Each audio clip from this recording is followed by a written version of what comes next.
Welcome to Get the Elephant Out of the Room. I'm Chris Webber. We all have to deal with difficult people at work, difficult managers, difficult colleagues, and difficult customers. In this podcast, we share stories and experiences of people like you who face these challenges and share their secrets to success. Our mission is to help everyone overcome obstacles and to become more confident, better communicators. So sit back and relax while we unravel the mysteries of another difficult person. Michael, welcome to the podcast, and I appreciate this is an early morning for you, or perhaps it's a normal early morning for you, but thank you for joining us. Well, Chris, I'm pleased to be here. Thanks so much for reaching out. I'm excited to talk to your podcast team here. Excellent. Michael, before we start, let's do an introduction. Talk to people about who you are, what you do. Certainly. I am a 35 plus year commercial leadership veteran. I've been in commercial activity for over 40 years. I started in the fitness industry back in the 80s as a sales team leader, ultimately becoming a general manager. Afterwards, I moved into the career education space where I was a director of sales and then senior director of business colleges. Uh, Shortly after that, I moved into the chemical industry in Little Rock, Arkansas, as a sales representative for a company called Van Waters and Rogers. Van Waters and Rogers over time grew rapidly. I was able to move into various commercial roles, becoming a sales manager in 1998. Shortly afterward, my general manager was promoted and I became general manager and did that for about 14 years, having 14% revenue growth each year on average, as well as a 17% profitability increase. After my career at Univar, where I left as a vice president of customer delivery excellence, I moved into a few smaller distribution companies, more regionally based, as vice president of sales. And today I'm a chief commercial leader for DAX, which is a trading and distribution group based in Houston, Texas. And we've got about 65 folks around the world focusing on supply chain solutions for our customers. Wonderful. And one of the things I really love about your journey through sales, and it really speaks to me, is I work a lot in what I consider technical fields. So industries like chemicals, pharmaceuticals, engineering, and lots of people come from that background. They come as scientists or engineers or technologists. And yet your journey seems much more pragmatic. It seems much more like here's a guy who understands people, understands communication, understands connection, and that's where you secured your success as a salesman in this highly technical area. That's absolutely correct. Now, I have a biology degree, but as I tell people, I've forgotten more about biology than I ever learned. So I've relied on the skills I developed in the fitness industry 40 years ago. I was a bodybuilder at that time and a large guy. And often, as I was attempting to sell memberships, people would look at me and think, well, I don't want to be like you. I'm not here to build a big physique. I just want to get in shape and lose my belly. So I learned I had to approach people differently. And those lessons I learned have really carried me throughout my career. And I think I've found people find most engaging about me or most interesting is just my ability to engage people and hold a conversation regardless of what it is. I find a common bond and I'm able to build upon that. And I used that in my early chemical distribution sales, and that has helped propel me through the leadership opportunities I've been given over time. Yeah, I really love that. I've always believed that sales is about people. It's about connection and communication. And one of the things I do this with audiences at times, and I'll say, "Tell me who enjoys buying things, who enjoys shopping." And the majority of the audience put their hand up. They like to buy things. And then I ask the question, "Okay, well, who likes being sold to?" And some people put their hands up, but most people don't. They don't like being sold to. And I find that interesting, right? It's the same, it's a flip side of the same coin. And and I think it's because when we're being sold to, we feel like we're being targeted. We feel like we're being manipulated. We feel like there's something, there's a hidden agenda that we're missing. And and so the ability to get people to lower their guard, to listen to you, to trust you enough to say, "Hey, I can help you and I can connect with you."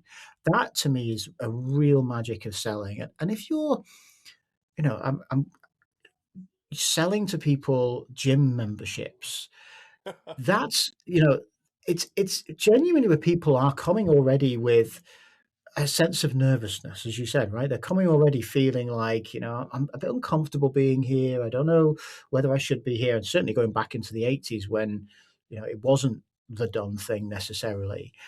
I think that's the magic of being able to get people to lower their guard and listen to you. Well, exactly. Early on, I learned that I was attempting to sell features and benefits, but I had no idea what the needs were. So it forced me to use empathy to work with each potential client and understand what was his or her pain point. What were they trying to achieve? What about their life did they want to change? What available time did they have? What had they done before?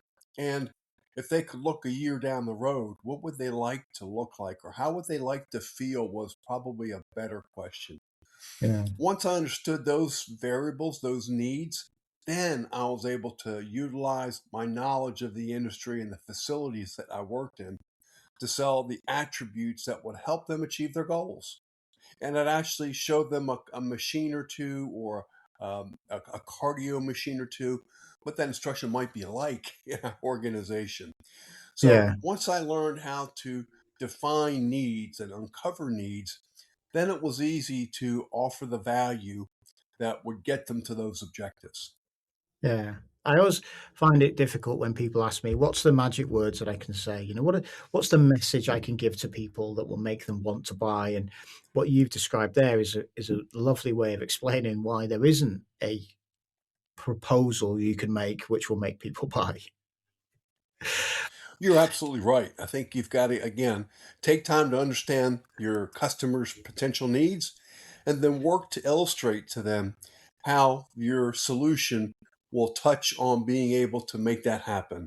What steps they have to take, maybe what a proposed timeline would look like, so that you're already working to get that customer to have a sense of having bought your product, then having success with it and being pleased with the outcomes. Did it ever turn out to be that they just wanted to lose that belly, or was there always a bigger story behind it? Well, I think it depends on the individual. Often, with men who were into their career and maybe had families, that was a chief goal. Many were former athletes in high school or even in college, and just life had gotten in the way and they'd not been able to be successful. Same thing applied to women. They were more interested in cardio and losing weight, whereas men seem more often to be interested in what can I do lifting weights and how much cardio do I have to do. So again, showing some empathy and taking time to get to know my customer, my client, was imperative to making any type of sale. It was really about understanding them and understanding what they wanted to pay for. If you found out what they wanted, then you could ultimately uh, sell them a product and begin their journey to success. I always believe that influence is about feelings. How do people feel? How do they want to feel?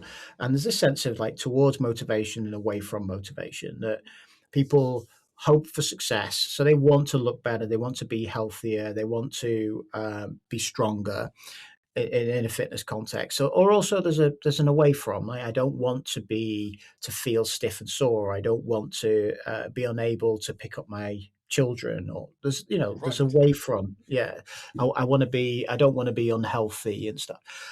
And so you're kind of balancing those things. And what's interesting is there's a sense there of I had this identity in high school or at college where I was an athlete, a sportsman, or successful, and I liked the way it felt. I liked the way that made me feel. I liked the identity that I had as that person when I was when I was 20, and I want to recover some of that. Now that's a motive outside of I just want to look ripped. Right? I want to get rid of the belly. I think that's the stuff that will really get people out of bed, right? Yeah, you're exactly right, Chris. I think that if you were a younger male client, you might be interested in that rip musculature. But more often than not, people wanted to feel healthy. They Yeah. wanted to feel better. They wanted to have feel better, but that they also knew that would create for them a more positive outlook. So again, my objective was ultimately to be able to convey empathy and interest in their particular situation, ask the right questions that would allow them to voice those concerns, and then begin to ask questions about what would they like to look like, how would they like to feel, and then began the ability to be able to illustrate to them via various equipment or other tools how they might achieve those successes and what that might look like and how they might feel. So you begin putting that person into the future state and utilizing your solution, making the progress that they want to make, whether it's fitness or whether it's in the chemical distribution industry and needing product on time at the right price. So I was just about to make that connection. I was just about to ask that question of how does it work now when you're talking to customers now and the proposition that you have, which I think is a brilliant proposition, by the way. I think it's a really interesting business that you're in. That how do you tie that to it? You mentioned the future state, and I think that's a key, isn't it? Oh, of course. I think that it was an interesting transition, and I stumbled a bit moving into the industry from having worked in what was largely inside sales. Working into outside sales was a change, but the fundamentals didn't change. The steps I had to take were the same. I had to show interest in their current state, what they liked about the current state, what they would change about their current state. And once you got a sense of what they wanted to change, you could then dig deeper into those problems and understand how you might be able to illustrate to them the solution that you could offer that might solve those problems. And if you could do that, what that might save them, what that might improve for them. So again, you were working to take the time to understand the true needs, provide benefits that could solve those needs and wants, and deliver the value that they're wanting on a reliable basis. And I'm going to touch on price right now because I know it's something we talked about when we spoke before. That if you ask customers, in most industries, many industries, buyers want price. They say, I want a cheaper price." And what we talked about was a much bigger view of value. And in fact, the way you guys operate is to try and stay away from repetitive transactional price. And I just want you to explore that a little bit about where do you see value for the people you connect with? Oh, that's a great question. And yes, price is always important. We're in the commodity chemical business at DAX. So we're moving commodity materials all over the world.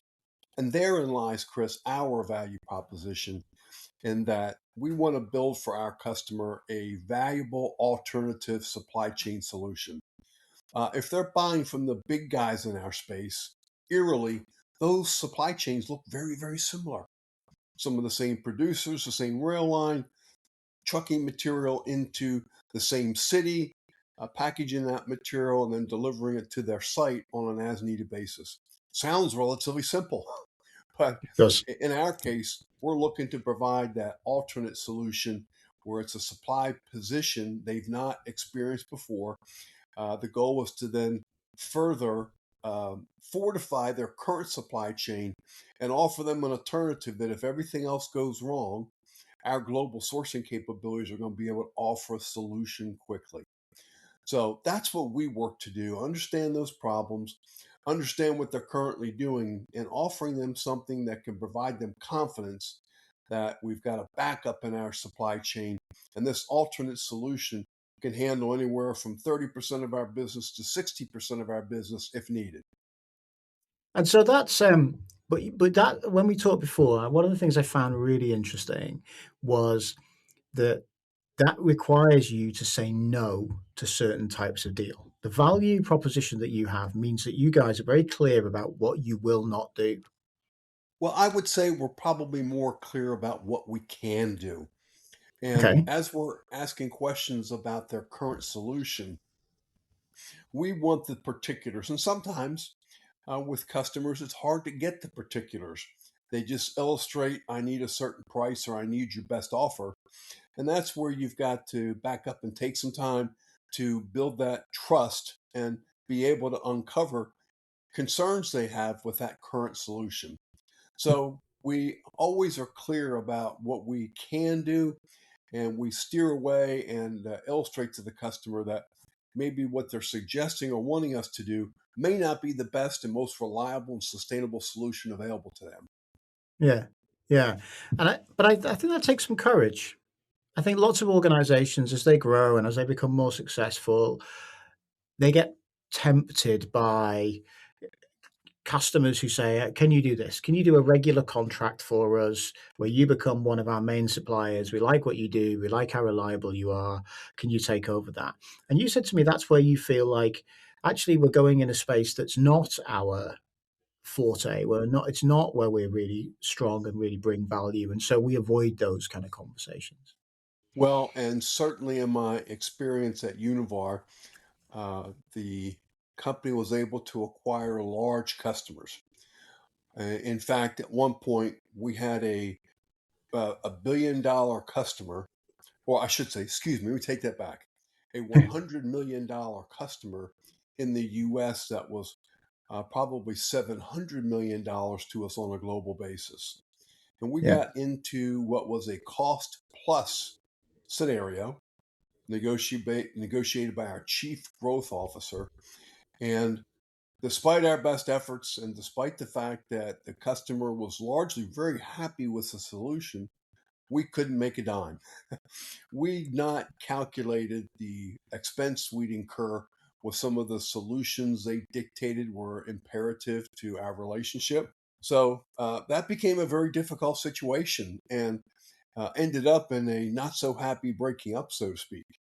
interesting. Isn't it funny how much we learn through life through our own experience of having dealt with these moments and then deciding what works and what doesn't work because we've been through the pain. Well, that's where it comes to that uncomfortable conversation, Chris, that you mentioned earlier. Yeah. There are times when, for whatever reason, the solution isn't working or isn't working as well as it once did. And your customers demanding better results. And you've got to start that sales process again. You've got to better understand why they feel the solution hasn't worked. What are the details? Is it late delivery? Is it poor product quality? Is the administration portion inaccurate? Is there poor response from our customer service team? Did our driver not behave appropriately once in the plant site? All those Mm. things are contributors to our customers' perception of whether we've succeeded or not, and whether we're bringing value or not. And just one incident like that can really upset the apple cart. And as a salesperson, you've got to be well enough connected to your customer where he or she will bring that concern to you versus getting frustrated and looking to alternative options. So you're always So, wanting to maintain that rapport, regardless of how the business is performing. so we're going to get. I'd really love to get into an example of a difficult customer you've dealt with in the past, and I know there's a story we talked about previously. But before I do that, one of the things I want to just point out is how often you've called it that the devil is in the detail. That the top surface of things seems good. You know, buyers will communicate that everything is perfect. You know, volumes are perfect and everything is reliable, 100% reliable. And all I'm interested in is price. Can you beat the price? And what you guys and what this proposition understands is that the devil and the opportunities in the detail. If only 97% of your supply is 100, is reliable, there's an opportunity. If there is availability delays, so it's going to be 4 days late, that's an opportunity because the way that manufacturing works and raw material works is there is no or very little space for these things, and so that's where the opportunity is. And you mentioned it there, a great example, the behavior of delivery drivers, the the way that they operate on site around factories, around machinery, around means that it's a safety, a health and safety risk if people are not conforming to standards or not behaving the way you want them to be. And as an organization, they don't want those people on their site. And all of this stuff contributes to their experience of purchasing from you. And getting those things right is the opportunity because you can maybe cut some corners here and there, but that's the risk. You're going to risk the whole business. Absolutely. A failed delivery because a driver uh, wasn't able to interact comfortably with their plant opposite, their receiving clerk or their operations attendant who was going to help the offload. Negative outcomes from those interactions are very difficult to overcome. And you think about, well, we've made 50 deliveries here and all have been good but this one. The fact is, you're only as good as the last one. Mm. And that will be put in front of you despite the other 49 successful deliveries. I have an example from my career where when I was general manager at Univar in Houston, Texas, we had decided to repack a very dangerous product for a customer. They didn't want it in drums or they didn't want it in the typical bags that the producer would put that material in. So we were asked to repack that into, I think, 25-pound drums, if memory serves. We did that and we made the delivery on time, and we were so excited because they never had anyone who could do that for them. Yeah. So we did that, and lo and behold, the same day in the early afternoon, I got a call, and it was from my salesperson who was distraught that the material had ultimately clumped up and was solid as a brick in these bags versus a free flowing material. So I said to the salesperson, the first thing we're going to do is go out and see that customer right now. We're going to see it at its worst, and we're going to show some empathy to the situation, and we're going to begin to illustrate to him how we're going to solve that problem. But let's see his perception. Let's see what he sees first. So we made that trip. We had that meeting. We had to make some changes, and fortunately, we had operations personnel who understood the challenges the customer faced. We were able to use a different type of drum to better contain or keep the moisture out of the container. And we made multiple deliveries. In fact, I think the company still has that business to this day. But it was how we reacted to that problem. We immediately initiated a supplier corrective action form where I led the investigation. We were able to detail those mistakes and overcome that mistake with flying colors. And how does your salesperson feel about going and seeing the customer? Were they saying to you, "Can we not get away with do we have to do this?" Were they trying to kind of avoid this conversation? Because it's gonna be an uncomfortable discussion. Absolutely. And this salesperson is now senior VP for a very large chemical company today. But at that point in time, she was a junior salesperson and had had very little experience in the field. So I think she was quite terrified about going to see the customer right away, but it was a valuable lesson and really helped her take a big leap forward in terms of her commercial skills and aptitude to uncover the real buying reasons with her customers afterwards. And you said ultimately you've ended up or the customer ended up in a much better position because you addressed it, so they're still loyal to that. Do you think that your response to how to solve the problem contributed to that? I can't think of any other reason. They'd had unsuccessful attempts previously. We started off as we tried this packaging measure unsuccessfully, but we responded quickly, thoroughly, and We made sure that the solution we provided was absolutely what they wanted, asked questions to see if there was anything else that we could do better. And we retained that business. And again, it was a great learning lesson that I've shared time and time again in my career about how you overcome obstacles. Mm. I think there's so much value in working with customers to solve problems. Um, I, there's a sense that you hear at times of people who say, "Well, let's solve the problem, then go to the customer with solutions." You know, don't bring me problems, bring me answers. Right. Uh, and each of the statements you made, every time you've referenced this, you said, "We went with empathy, understand their position, understand what's going on, go and look at their site, go and look at what they're dealing with right now," because you otherwise you're guessing, right? You're guessing what the answer might be, what the solution might be, and you're not involving them, and yet it's their problem. And I guess it seems easy to say, "Well, it's their problem. You know, we need to understand how they see the problem." But the temptation is to, let's see the problem from our perspective. Let's fix it from how we say it, how we see it, or let's put the blame on them. You know, maybe they didn't store them in the right way. We delivered these drums and they let them Right. get wet, or they let them, they were too slow to move them indoors, or something like that. Like, but going looking at from their point of view, that's that's a real key, isn't it? Without a doubt. I think that in my experience over the years, when you have to have that difficult conversation with your customer, it's not one to be rushed. It's not one to enter nervously and show tension. You've got to be a calming influence and be able to have your customer open up and tell them the concerns. Obviously, first and foremost, they've got their company's needs at heart, but they've also got personal goals and personal responsibilities that they're accountable for in the role that they have.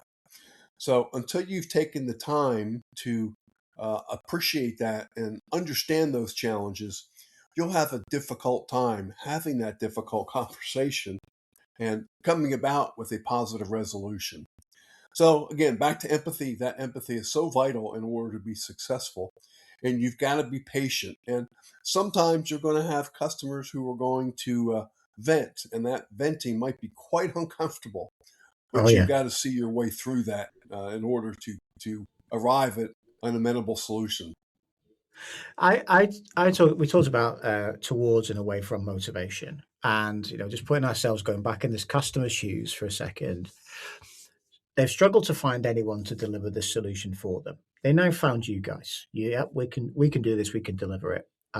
So they feel good about it. Now they're kind of setting themselves up internally with, "Hey, I've achieved something other people haven't achieved." That's gonna be good for them, good for their reputation, good for their business. They're a success, and it's visible. They're going to tell people about it. They're going to now we're going to we're moving to this new solution. I've achieved it. When it goes wrong, what you have is very visible failure. That's the worst case scenario for a buyer, isn't it? Their ego all of a sudden is going to be really under pressure because they told everyone that they'd found an answer, and it turns out that the answer doesn't work. They've spent money, they've spent time and resources, and what they have now is products that they can't use. No wonder they're angry. Oh, of course. And another example in my career was a customer, a very large customer. We'd all know the name that we were delivering a product regularly. It was once a week or twice a week, I don't recall, but it was a full truckload of product. And this was critical to their daily operation requirements. And unfortunately, this customer wanted delivery no later than 6 a.m. at his dock. And his shift began at 6, and then he was responsible for receiving and then loading that material into the batch. And we were late one time after having made this delivery, oh, a dozen, probably 3 or 4 dozen times. It was like clockwork, but that one delivery really nearly cost us the business. And again, I told the sales manager who worked for me at that point, let's go see James and talk to him about this. And he says, Mike, he's going to cuss you up one side and down the other. And I said, well, that's okay. That's what we're here for. So we made that visit, and he literally said, I don't care what expletive uh, seas your ship sails through, but your ship better arrive at time and do it flawlessly. And we took that to heart and we redoubled our efforts through our dispatch and driving team to ensure that everybody understood that we needed to arrive by quarter to six, 15 minutes early, so Yeah. 5:45 a.m. in order to use this customer. We need to be there early and be ready to offload at 6 o'clock without fail. We did so, and we retained that business, but we could have lost that business had we not responded correctly, rapidly. And then we followed up on that execution. The next delivery, the salesperson followed up. The next delivery. Then we let it go, and a couple of weeks later, we followed up. Then we had a longer term follow up at 90 days to ensure that the solution had held. We'd not taken any steps backward, and that they were happy with our solution and it was a value add to their business. But again, those conversations can be tough. But if you're not patient, you don't have the empathy, you may not get the answer that you need in order to succeed. And this is back to your example of what is it that people really want. And I wanted a supply that was able to deliver on the right time. To him, that was for whatever reason, whatever his motives were, that was the thing that he really wanted. And so you could maybe be 5% cheaper, but if you're not reliably delivering at the time that he wants, he's prepared to pay 5% more to get it on time. That's what you were trying to talk about earlier on about where value is, right?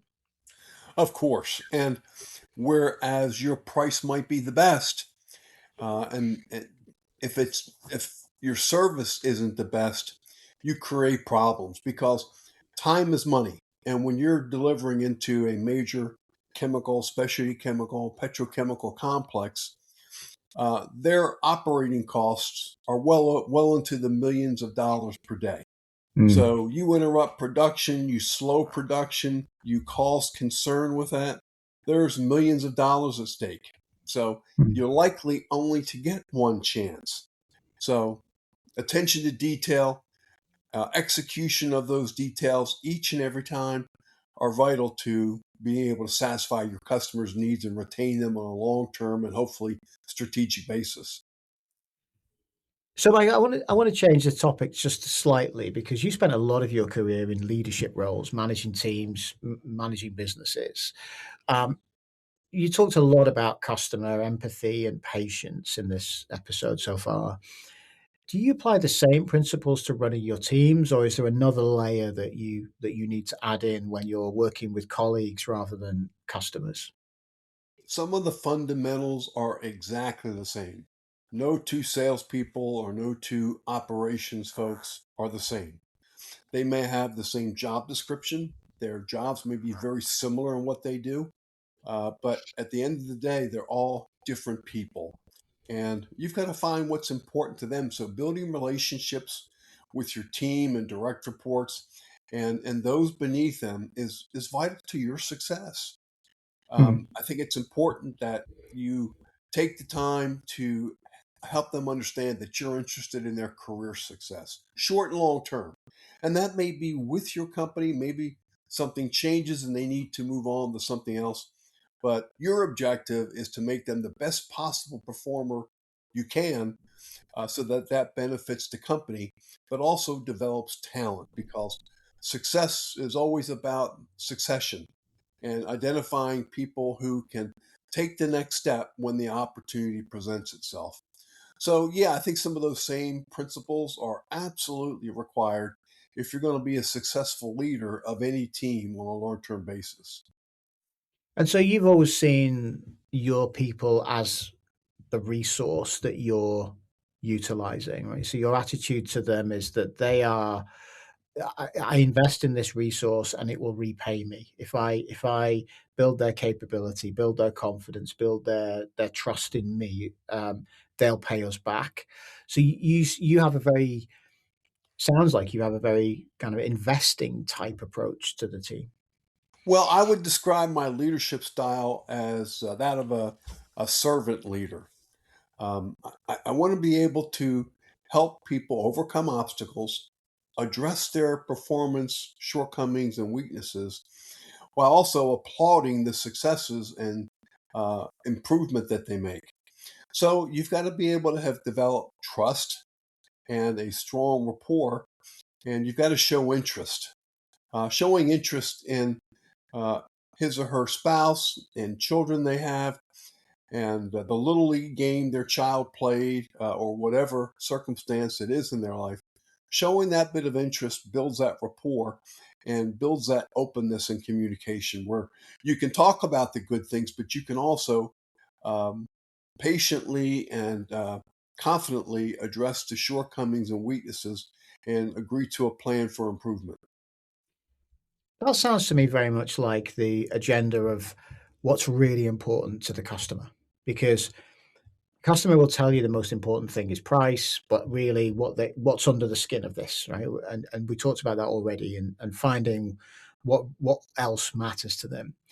What you've just described there, just to me, sounds similar. That it's easy to say what people want. They want from their job. They want, I don't know, salary or bonuses and stuff. But why is what matters, and why is their children, is their spouse, is their the little league game on the Sunday. It, that's the why, and I think that's what I'm learning from you today is that getting beneath the surface is where opportunity lies. I think we've all read this and heard this and maybe even experienced this, and that is that often good people don't leave companies, they leave bad managers. They Hmm. leave leadership that is stale or overpowering and abrasive or insensitive. And that's where we as leaders have to understand what's motivating them and what's most important to them after 5 o'clock. And if we can build that relationship and have that understanding, that works well to being able to understand what it is they want from the job other than the paycheck and other than the promotion, and be able to work towards helping them learn and grow and achieving fulfillment that is complete, aside from the salary and the compensation. Do you know, it's amazing when I reflect on your career, Michael, that I know plenty of people who spend their lives trying to find something unique about their product, technology or service or something that's unique about the product because they feel that's the way that I need to get ahead, have intellectual property. You have built an incredibly successful career in both sales and leadership with what are commodities, gym memberships, and now Yeah. chemicals, which are commodity-led chemicals, and you found the magic ingredient, which is just it's not about the product, it's about the people. Precisely. And at DAX, we talk about our value proposition being offering our customer a valuable alternative supply chain solution. So it's a commodity also. But I think as you look at athletes and you look at business leaders who've had a lot of success, one thing that is common amongst them is they execute the fundamentals Mm. extraordinarily well. Now they're Yes. doing the same fundamentals as others, but they've become passionate about doing that and making sure that they execute every step of the plan of the process as best as they can. So often they're just doing the simple things better than anyone else, and I'm a big believer in that. There's not a lot of secrets, but it's all about understanding and developing a strategy that's right, but then more importantly, being able to execute against that strategy. Do you know what? That's so much truth in that, and it really speaks to me because that's my experience of life. Lots of people don't want to do the basic things. They don't want to do it. They want the glory. They want to score the goals. They want to score the touchdowns. They want to, you know, take the the glory, but all of that comes from, as you said, doing the fundamentals, doing the basics well. I've always said salespeople who meet their customers on a regular basis, they're going to do better than the salesperson who's looking for the white whale, who's gonna, pay for my year in one meeting, right? Because it just life doesn't work that way, and so you really speak to me in that piece of advice. Well, I'm glad it hits home with you. I know that that's largely what I've attempted to do in my career, and I've had some mistakes along the way. But I think the key is a successful leader will take time to understand his or her strengths and weaknesses and keep those weaknesses in the forefront of your mind and work to basically execute those fundamentals each and every day. The little things make a big difference. And attention to detail is a winning solution for your customer and for your team. So, what is your advice? So, as we come to the end of our conversation, what would be your advice to a younger Michael if you were looking back now and thinking, you said I made some mistakes, I did some things well. What would your advice be to a younger you? Well, hindsight is always 2020, if not better. So I think as I would guide a young person like myself, having come from some of the same background, I think two things that were important to me at that age were patience and controlling my temper. I was a very driven individual, and sometimes driving towards my goal caused ruffled feathers with others. Or maybe I was too forceful in how I directed my conversation to an employee or a team. So those were harsh lessons, and fortunately, I learned early. And even better yet, I had people that were willing to take their time and tell me what they saw and how my actions affected others. So again, the things that I would talk about is patience and control your emotions, and let the facts dictate the actions that you take. I like that. I think it's wonderful to hear that reflection.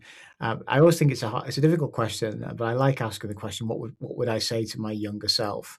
And when you said patience initially, I thought to myself, okay, well that's something you've talked about already, but it seemed to come from a different place. You said patience, almost like don't be so enthusiastic to tell people what you need and what you demand. It's be patient, and which is something you've implemented yourself.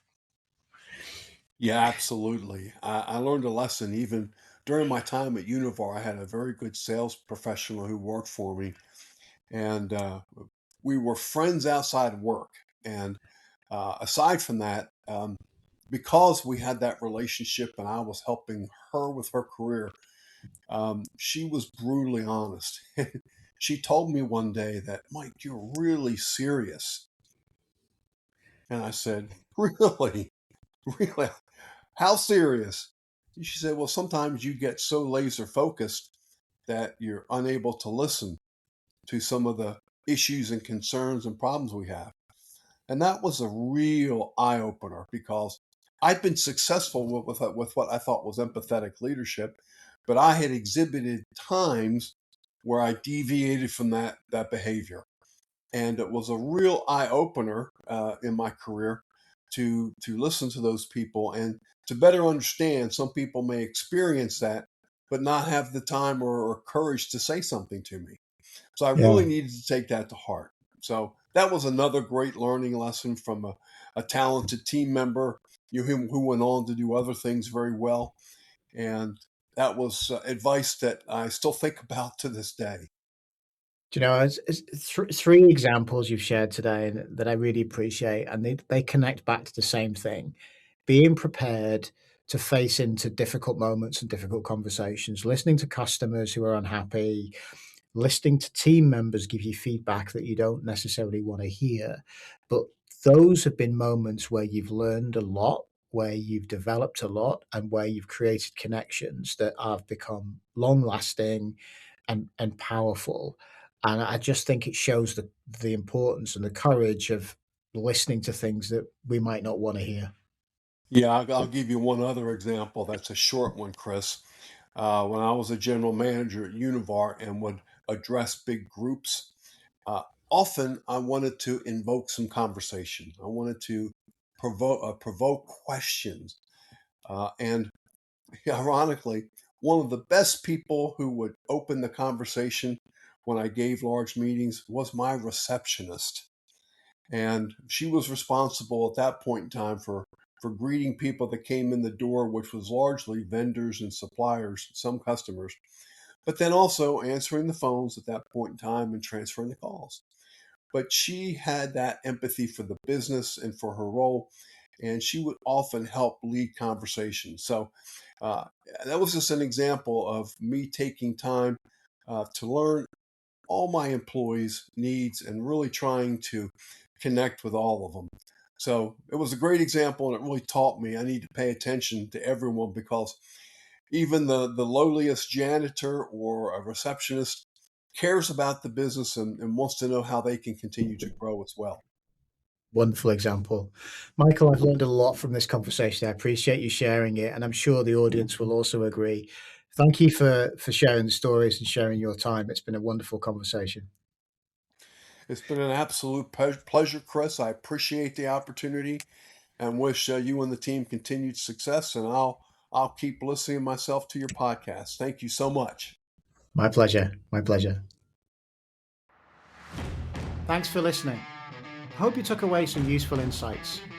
Join us again next time when we unpick the behaviours of more difficult people.